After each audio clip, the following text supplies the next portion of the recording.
Beach Bum, starring Matthew McConaughey, directed by Harmony Korine. So, as I just mentioned his name, Harmony Korine, he is an odd director to say the least. His films are divisive at best and terrible at worst. Abhorrent at worst. Abhorrent at worst. Point is, this guy's not for everyone. That's the polite way to say it. Very good way of saying it. Acquired taste is a term I believe you had said. Yeah, the blue cheese of filmmakers. Sure. Yeah, sure, blue cheese. Or to some people, some rotten green cheese. Yeah. Back of the fridge cheese. Exactly. I think what we're trying to say is proverbially, his films might make you say, yum, scrumptious, or might make you say, I have food poisoning. Right. Depending on who you are. But seriously, this was on my top anticipated because I saw Spring Breakers. That was the most recent movie besides this that I've seen of his. And I didn't know what to think about it. Because I thought, I hate this movie. I think. You were alone. You weren't alone in that thought. I didn't know where to go with it because it was just so off the wall. And I was expecting more of that for Beach Bum. Because this movie's not necessarily a far cry from that, because Harmony Korine said this movie is based on some of the people he followed around in the Florida Keys to get inspiration for Spring Breakers, so potentially more goofiness, more debauchery, more depravity. Does it work? Well, see, that's kind of the problem, and I'll explain it with one simple word when we go over the plot of this movie. Yes. So the plot is Moondog is a beach bum, he is a poet, and he's kind of been just partying and kind of lollygagging around, and his rich wife, it's kind of a spoiler to explain the plot. Well, without giving too much away, his rich wife imposes him to kind of make a life change. And he has to get his shit together so that he can be let in on some of her fortune. Yes, to get let in on her fortune, he has to complete his book. So that's actually kind of a huge problem right off the bat. This is going to sound super odd, but Harmony Korine working with plot, I felt like was very weird. Yeah. And here's the other thing. Not only was there a plot, this movie followed the beats of a regular movie. But the difference is we have a completely unlikable ass as a main character. So I guess he's kind of, as we've said, the word that we kind of hate how it's overused is, how can we deconstruct blank? He isn't just deconstructing movies. He kind of wants to he's an anarchic view of movies, and he just wants to watch it burn. In many ways, he just wants to watch the world burn, and he just wants to make crazy movies. In many ways, Beach Bum is kind of this perfect distillation of Harmony Korine's like cinematic sensibilities, but while still adhering to mainstream identity. And see, that's my problem is by having beats, it almost feels like it goes against his ethos. Yeah. So he's normally the anti-plot guy. This is just going to be a movie with a series of scenes, whereas with this, it's both. It is a movie with an overall tension. There is a goal for the main character. First of all, there's a main character.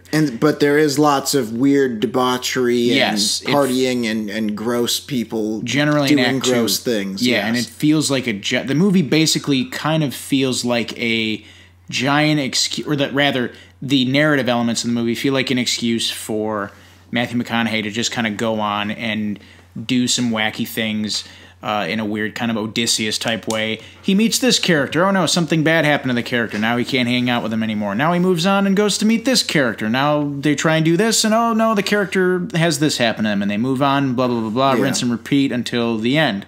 See, but what I couldn't figure out was, is he following by doing this kind of going back and forth thing where there's a plot? Well, first of all, the second the plot kicks in, I thought, oh shit, this is a plot? I was confused. Yeah, it's very weird, to be honest. But by going through the movie and having the beats, like, this is the part where he does the thing and he's triumphant, or this is the part where, you know, whatever, the family says good job or whatever. This is the part where he succeeds in his mission or whatnot. It felt like a weird thing where I couldn't decide, is this movie tone deaf on purpose, or is he just not aware of the fact that it's so... I was going to say, in Harmony Korine's defense, and this is a weird defense, the plot is as thin as possible. So, I don't know, again, I don't know if that's intentional or not, but it's apparent. There's very little, but it's still the most formalistically mainstream movie I've seen of his. Yeah, and I think maybe part of that could... I don't know. God, this is... you know what I think his mission is? To just make you sound like a hipster dick. Yeah. Just when you review his movies. Well, let's go into normal speak. I'll give you some normal speak thoughts. Okay, here's my last hipster elitist jerkwad thing. Go ahead. So, the idea of making your main character such an asshole, I guess that's his kind of, I guess, satirical, for lack of a better word. That's his satirical take on, I'm going to make the movie that seems very typical, except the main character is a piece of shit. So, I guess he's kind of playing with the idea, well, why do you have to do this? Or why are there certain rules to making movies that are kind of unwritten rules that you can't break? And I mean, a lot of them kind of seem obvious. Yeah, I was going to say... Like, you wouldn't want to make a movie about a guy who just, shits on people's beds for a living. My point is... Wouldn't you, though? No, Come on. Good point, but you get what I'm saying. If you're trying to sell a movie, there's certain rules. Well, why couldn't you? Why can't you deconstruct like this? There's a reason why certain things aren't popular and won't sell. It's not like saying... Why couldn't you make a movie about race car driving, where maybe that's not everyone's forte, but if you have a damn good movie about race cars, then it should sell. But there's certain things, no matter how you slice it, that are just not going to work. This summer, Harmony Korine presents Bed Shitter. No, but that was the first point I was going to make. Oh, Mr. Korine, I've got a script for you. Well, I normally don't direct scripts I don't write, but I'll give this one a look based on the title alone. No. I'm giving you free reins to rewrite every scene. Well, based on the title alone, I'm in. But no, my first normal speak point I was going to make is Moondog is a piece of shit. I don't like him, and I wasn't a big fan of following his antics because the movie makes a point very many times to excuse his assholery by being like, he's brilliant, he's a good guy. But he's not. That's what's so he's annoying. Not. And I was like, does Harmony Korine know that? And he's trying to elicit that response from the audience? Are you supposed to be frustrated? Is this how Harmony Korine felt following people like this around in Florida Keys? So I don't get it. And this feels like the band Jesus and Mary chain. Apparently they used to, just to piss people off, they just perform with their backs to the audience or some shit like that. This is what this feels like. What are you doing? What are you hoping to accomplish with this weird hipster nonsense? Yeah, it's an odd thing. He's a complete douche, but I'll give him this. Matthew McConaughey disappears in this role. I would say if there's one almost objective thing I can say, it's that he commits so fucking hard to this persona. It's probably a part of him. That's probably why it works so well. He does a great job. Fan theory time. It's actually Wooderson moved to the Keys. You know what? I wouldn't put it past God, him. Please, no. I'm kidding. Oh God, no. It would be the first quasi Richard Linklater movie where I hate the characters. This was almost like a horrible version of Richard Linklater. You know what? That's an interesting point because it's very slice of lifey. It's very indicative. It's very much a portrait of a place, which I thought it was also a portrait of a place, but a lot of these characters. It's not even that the characters don't seem real. The way they react and interact with each other don't seem real. I felt like Moondog's he has no boundaries. He's just a jerk. He sucks, and nobody calls him out on his shit. They have the one minor spoiler, I guess. The daughter says, he's kind of a jerk. And then the mom says, oh, no, that's just how he is. And instead of her continuing to push and be like, no, Mom, you're wrong. She's like, you're right. Yeah, she just changes her mind and says, oh, yeah, I guess you're right. That was a quick turnaround. Are you kidding me? And again, I look at that and I say, is that the point? Is that Harmony Korine trying to say that, yeah, people like this exist and they live without consequence and they somehow mystify everybody around them by convincing them that they're good people even though they're not? But I don't know. Is that just me doing too much work? Probably. That's what I mean. I feel like I'm dedicating too much thought to this, but I'll hand Harmony Korine this. His movies, they're an experience, even if they're horrible. They're always going to elicit a response. Yes. Like, you're never going to come out of one of his movies and be saying some along the lines of, yeah, it was okay. Yeah. It's very, very one extreme or the other. It's a rough watch, but I'm almost certain that's exactly what Harmony Korine intended it to be. Also, Snoop Dogg. Oh, he was great. He was amazing. That's another weird thing is a lot of the smaller characters were great. Like Zac Efron. Great. I'll get to this in spoilers. Zac Efron literally had the funniest part in this whole movie. I even thought, I don't know how you felt about Martin Lawrence, but that was actually one of the only bits in the movie that made me kind of chuckle. Yeah, it's not very funny. I think overall. that's one of the other problems is I almost feel like in his attempt to make this more of a mainstream movie, there was none of that unintentional laughter at how shitty something was or how pretentious it was. It was almost not pretentious enough. No, you're right. And the Moondog poetry, it felt just phoned in. Yeah, it was not good. Like, this is the poetry you're saying is so good, guys? I mean, I get that you could make a movie where, I guess, the poetry's bad on purpose, but this is just beyond lazy. I was saying, like, I felt like the parents from Dirty Dancing watching this. Like, I felt like such an asshole. Like, get a job, you bum. I was like, oh, fuck, did I just say that? Yeah. You fucking beatniks. Get a job, you long hair. With your goddamn bongo drums and your jazz coffee shops. Oh, my God. What do you think the set of this movie smelled like? For real talk, though. Ooh. Man. But no, spoiler time? Fuck it, spoiler time. So. Creed, yeah! We'll get there. I'm not there yet. I have one fucking question for spoiler talk. Yes. What did the tuba guy ever do to Moondog? I forgot about that. That was such a weird part of the movie because I thought that was one time where people were going to say, hey, Moondog, you can't do that, man. There's a bunch of those, like the part where he just randomly wheels some old lady. That was one of the only other parts where I'm like, what the fuck is that? It kind of made me laugh uncomfortably. I was hoping for more shit like that. Imagine you have an uncle that shows up to every family gathering as such, wheeling some random old woman across the screen. That's what's weird is for that first act until shit hits the fan, you think there's going to be all this room for tension. I thought he was going to be late and that was going to make them mad. He was going to make an ass of himself. That was going to make them mad. Nah, man, it's just all good. Yeah, he just shows up and they're fine with it and he's just acting a fool and that's just normal. He's just so gross. He's like grabbing the groom's nuts. Yeah. And there's like a weird, the groom thing where he's like, your dad kind of sucks. And she's like, you suck. You're not going to be great. You're just dependable. And I'm like, you fucking married him, you stupid idiot. The other thing I thought was so dumb about that arc, which was very almost, I guess, satirical of because that's like a common trope. You were right about him, Daddy. I should have gotten someone better. Or like, you were right, Mom and Dad. I should totally, apply myself. I should ditch that guy, or I should ditch that chick. She sucks. Yeah. That trope is very common. But this guy seems like he's not an asshole. He's just kind of a dork. Yeah, he's just kind of a guy. Yeah. What the fuck? So, yeah, the tuba guy, what the fuck did he do to you? There's a couple of those people, like that guy in the hover-round that gets his shit pushed in by fucking Zac Efron. Not literally. Yeah. He gets smacked over the head by a bottle. Yeah. Okay, also, off the bat, Isla Fisher's character's cheating on him.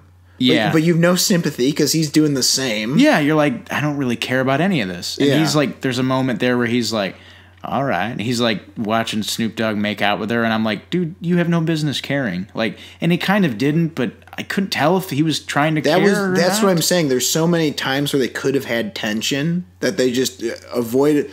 It's like he just randomly chose the tension moments just in places where it almost didn't make sense. Or he just kind of wanted to throw it in there. So, for example, finally something fucking happens. And it comes in the form of drunk driving accident. And even then, you don't want the wife to die. But at the same time... She sucks. Yeah, she sucks. And they're both idiots. Let's go driving. There's so many scenes in this where I often say, like, I'll lose the director. Like, you know, sometimes with movies, it's like, all right, it feels like the director's, like, taking you by the hand and, like, guiding you somewhere. This was, like, if I was going into a haunted house. I was just about to say. Going into a haunted house during a blizzard. He's just cloned himself. Ah, gotcha. Yeah. Ah, here I am again. Like, how is there more than one of me? I cloned myself. Like, me and Harmony Korine going into a fucking haunted house during a blizzard, and we've sprayed both of our hands with cooking oil. Like, okay, what the fuck? Like, what am I supposed to think here, Harmony? Like, throw me a fucking bone. Like, what is going on? Yeah. There's a lot of that. There are some jokes that land. Like, Okay, first of all, Zac Efron's character.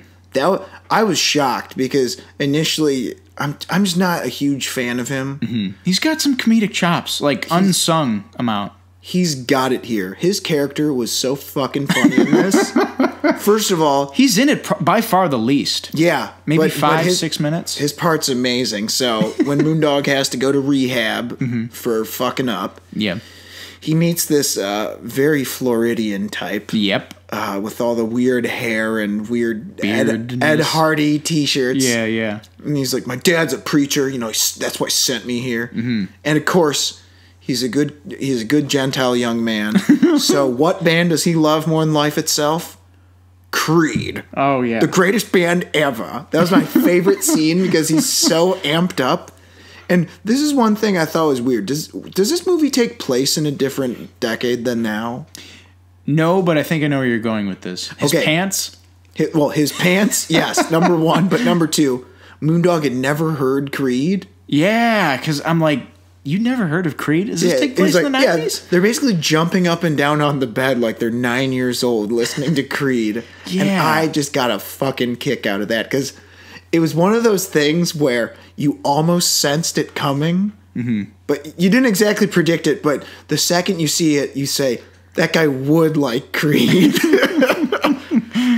Yeah, that actually was a great scene. But it's one of the very few. And there's also his weird outlook on life, and I thought it was trying to be a message or something. It just seemed kind of dumb. No, the Creed guy. Zac Efron says, dude, Christ died for all our sins, so we can sin all we want. Oh, yeah. So that's why they break a bottle over some poor bastard's they break a head. bottle over this guy's head, and Moondog tries to, act concerned. So there's a part of you that thinks, am I supposed to like this character? But then he just hightails it out of there, says, fuck it. So it's like, so you decide, no, I don't like this character. He's a piece of shit. Yeah. This is again, very, very rough watch. Yeah, it's a very odd movie. Let's see. What else happened in this even? You got the tuba guy, you got some Creed. It's a weird one to do a spoiler talk on because, I mean, he wins the Pulitzer Prize, which I felt like the Dirty Dancing. Wait, was that part like a dream or something? No, he wins because they say, like, Jonah Hill's, like, talking to him, like, my phone's ringing off the hook. Jonah Hill. Another weird cameo. Yeah, just the weird Colonel Sanders accent. He's doing like a Louisiana accent. Yeah, like a Louisiana. Like Creole. And I'm like, what the fuck you doing here, man? But it's so bad, but it's kind of funny. The scene where he wins the Pulitzer Prize made me feel more and more like the Dirty Dancing people. Yeah. I was like, ooh. Why I oughta. You know. Oh, God. It's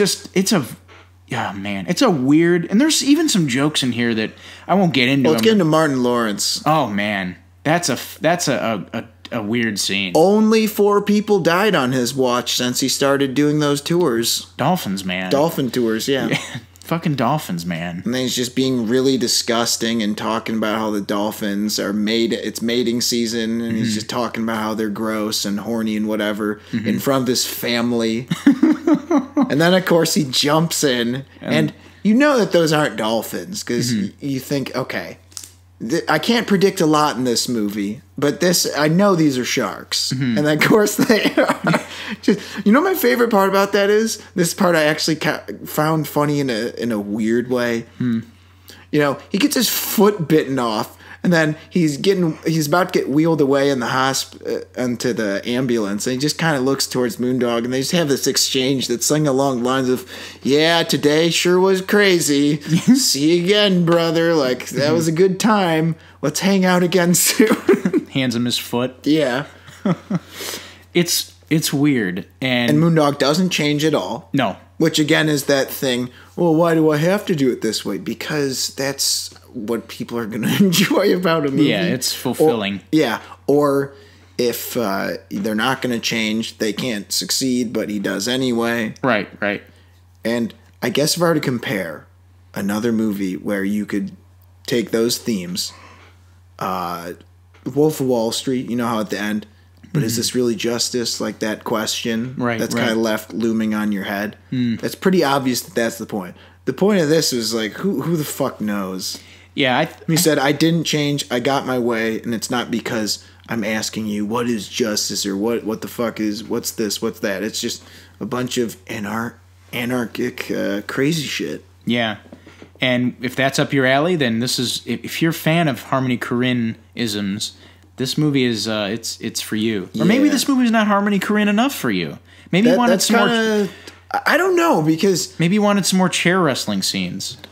Yeah, or you wanted more skateboard kids beating the shit out of one guy, or whatever the fuck. It's been a long time since I've seen Kids, but that's one of the worst movies I've ever seen. Yeah, it's rough. Yeah, he co-wrote it. All right, I don't know. He wrote it. He definitely either wrote it. So he didn't co-write it with Larry Clark? I don't know. Maybe he co-wrote it. He at least wrote it. But anyway, so that pretty much does it. I mean, you got anything else to say about this one? Nope. It was a weird one. So you can do the out of bomb scale, or are you going to do your classic out of 5? I do a classic out of 10. Right. So as it stands now, I hope this score is exactly the one that Harmony Korine wants. It's a 4. 4 out of 10. Mm-hmm. Man, that's pretty generous. Really? Yeah. Okay. It's generous because I'm going my extreme scale. Okay. Yeah. Because I wanted this to be the worst movie in all the right ways, which I know is specific expectations. Mm-hmm. So I'm going to give it 1 out of 2. I'm going to go 1 out of 2 bombs. That sounds more like what you felt like. Yeah, because I just didn't like how it tried to be a normal movie and be goofy at the same time. If I had to give it a regular scale score, I'll give it I'd give it a 2 out of 5. So that's 6 out of 15. 6 out of 15. That's not good. That's damn. But again, I hope that's the score he wants. It feels like he's the kind of filmmaker that would want people to not like his stuff. Yeah, so that's a 6 out of 15, or it's a 5 out of 12. Point is, either way you slice it, no matter what goofy scale you use, whether you expect it to be so bad it's good, so good it's bad, it's just not very good. And by not very good, I mean terrible. So that will do it for our review of Captain Moondog and Tennille Do Drugs on the Beach.